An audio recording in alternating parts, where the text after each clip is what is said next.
रौवे से बाड़े ई उम्मीदवा रोजे हम बनाइले हरिलवा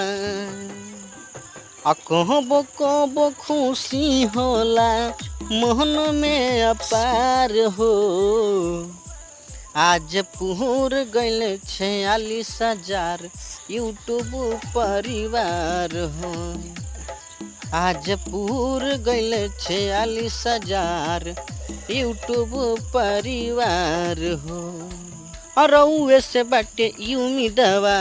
रोजे हम बनाइले हरिलवा कहबो कबो खुशी होला मोहन में अपार हो आज पूर गइल 46,000 यूट्यूब परिवार हो आज पूर गइल 46,000 यूट्यूब परिवार हो।